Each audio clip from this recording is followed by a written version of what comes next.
السلام علیکم ورحمۃ اللہ وبرکاتہ۔ رب اشرح لی صدری ویسر لی امری واحلل عقدۃ من لسانی یفقہوا قولی رب زدنی علما۔ کیسے ہیں آپ سب؟ امید کرتی ہوں سب خیر و عافیت سے ہوں گے۔ آج انشاءاللہ تعالی ہم ایک نبی صلی اللہ علیہ وسلم کی نئی سنت کو پڑھیں گے، سمجھیں گے، اور وہ ہے وضو کی سنتیں، کہ نبی صلی اللہ علیہ وسلم کس طرح سے وضو کرتے تھے اور کن چیزوں کا خیال رکھتے تھے۔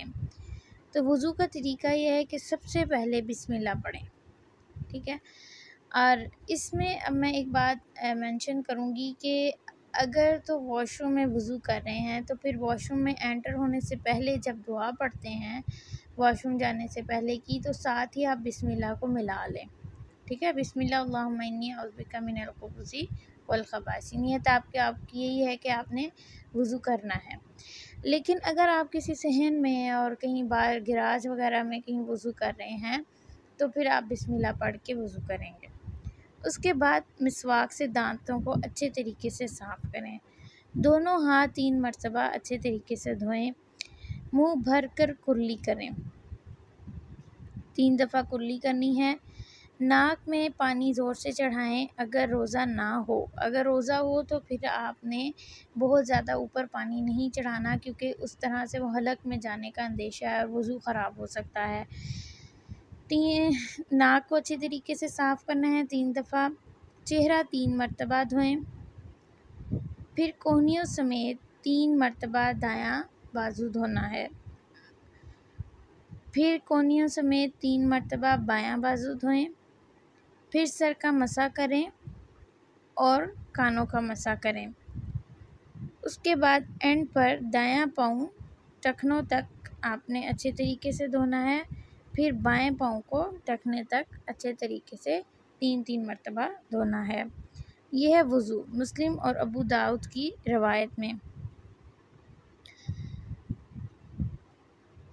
نبی صلی اللہ علیہ وسلم وضو کر کے مسجد جانا پسند کرتے تھے اور اس کو افضل قرار دیا ہے کہ جو شخص مسجد جا رہا ہے تو وضو گھر سے کر کے جائے۔ تو اس کے لیے یہ ہے کہ ہم اپنے مرد حضرات کو گھر میں جب وہ مسجد جانے لگیں تو ان کو کہیں کہ جی آپ وضو کر کے جائیں، کیونکہ نبی صلی اللہ علیہ وسلم نے اس عمل کو افضل قرار دیا ہے۔ رسول اللہ صلی اللہ علیہ وسلم وضو کے وقت ہاتھ اور پاؤں کی انگلیوں کے درمیان خلال کرتے تھے۔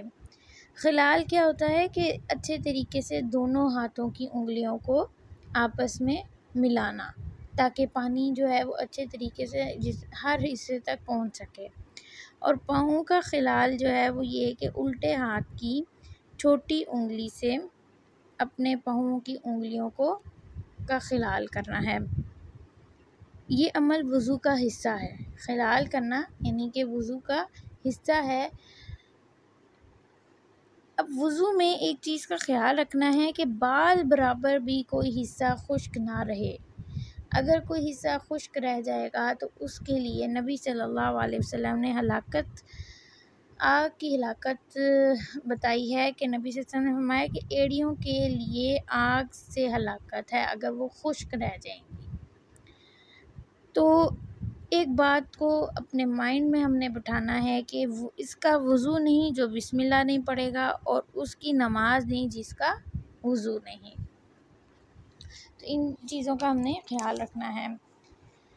دیکھیں وضو اچھا کریں گے تو اتنی ہی قیامت والے دن جو ہے ہمارے اعضاء چمکیں گے، روشن ہوں گے، اتنی ہی روشنی ہوگی۔ قیامت کے دن لوگ وضو کے اثرات کی وجہ سے پہچانے جائیں گے۔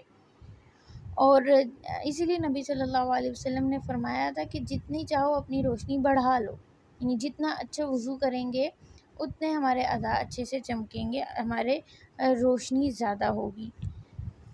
اور یہ جو ہم نے پہلے وضو کے طریقے میں پڑھا کہ کونیوں تک اچھے طریقے سے بازو کو دھونا ہے، تو اگر کونیوں سے 1 انچ اوپر بھی ہم دھو لیں گے تو وہ ہمارے لیے افضل ہے، فضیلت کا باعث ہے، ٹھیک ہے۔ لیکن نیچے نہیں ہونا چاہیے، خشک نہیں رہنی چاہیے۔ اینڈ آف دا وضو آپ نے کیا کرنا ہے، کلمہ شہادت پڑھیں، اور اس کے لیے کیا فضیلت ہے کہ جس نے کلمہ شہادت پڑھا وضو کے بعد تو جنت کے 8 دروازے کھول دیے جاتے ہیں۔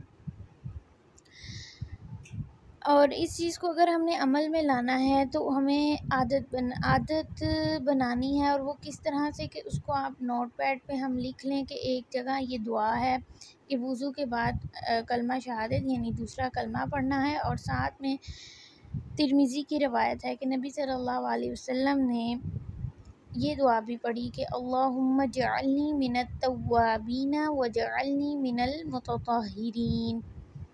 اس کا ترجمہ یہ ہے کہ اللہ مجھے بہت زیادہ پاک صاف رہنے والے اور بہت زیادہ توبہ کرنے والوں میں سے بنا دے۔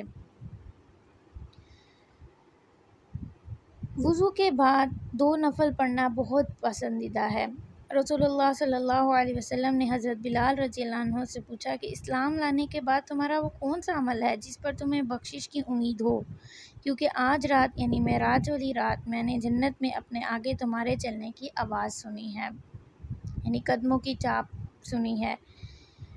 تو حضرت بلال رضی اللہ عنہ نے فرمایا کہ کچھ میں تو نہیں جانتا، لیکن ہاں ایک عمل ہے کہ دن ہو یا رات ہو، وضو کے بعد میں نماز پڑھ لیتا ہوں، یعنی نفل پڑھ لیتا ہوں۔ یہ کام مشکل نہیں ہے، اگر ہم اللہ کی رضا چاہتے ہیں اور اللہ تعالیٰ کو خوش کرنا چاہتے ہیں تو ہم یہ کام بہت اچھے طریقے سے کر سکتے ہیں کہ جیسے ہی وضو کیا نماز سے پہلے 2 رکعت نفل تحیۃ الوضو کے پڑھ لیے۔ جب ہم اللہ کو خوش کرنے کے کام کریں گے تو کیوں نہیں اللہ ہمیں خوش کرے گا، ضرور کرے گا انشاءاللہ تعالیٰ۔ اللہ تعالیٰ ہمیں عمل کی توفیق دے۔ سبحانک اللہم و بحمدک اشہد ان لا الہ الا انت استغفرک و اتوب الیک۔ السلام علیکم ورحمۃ اللہ وبرکاتہ۔